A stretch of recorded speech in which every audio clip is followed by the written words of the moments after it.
So let's be clear about player promotion within competitive youth soccer environments. It shouldn't just be about the goals that they score, the stats that they have, their physical tools, or the hype that precedes them, or the reputation from their previous club. It should be about their overall readiness.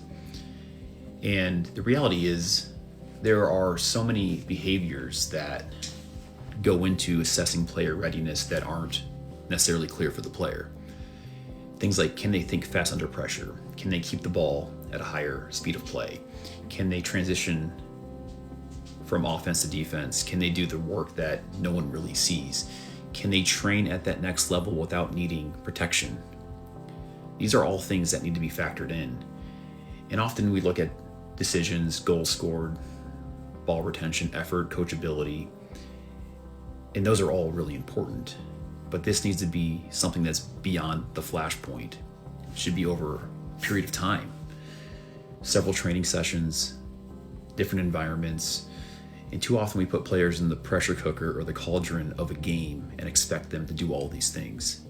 And games sometimes are an unfair way to assess whether a player is ready or not, and people will argue that point. But if we start looking at this over the aggregate of a timeline, one, it removes the pressure to perform at all costs in that one flashpoint of a game, and they can just play.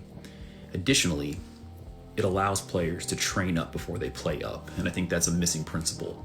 And oftentimes you look at, if they're not ready, it's not failure. It's called discovery. It's called development. And the thing that perplexes me is promotion is often intermixed with parent ambition and parent pressure. And this is not a customer is always right situation. It should be about the player first and their readiness level. And I often say that if a player has to change who they are fundamentally just to survive at that next level, then they're probably not ready.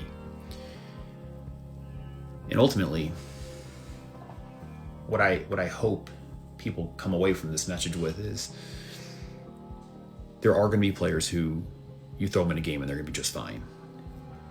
But oftentimes they need a burn-in period. They need training sessions. They need feedback. They need tangible things that they can work with and work on and improve before they can actually be truly assessed as to whether they should be moved up or not.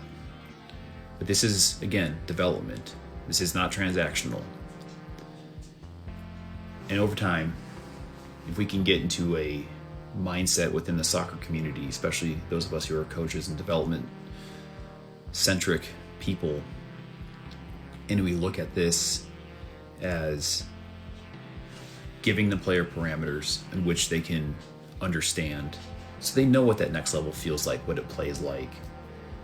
And it's not just a one-time you better perform or else type of situation. I want to be very clear, we're not trying to remove the pressure of playing up. There's enough pressure everywhere.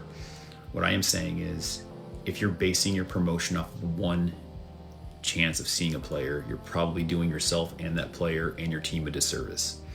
So maybe change the mindset to looking at it over time. Target things that you want to see that are beyond the basic that your team lacks currently, and then hold the player to that standard and give them the grace to progress before they progress. Anyway, that's my take.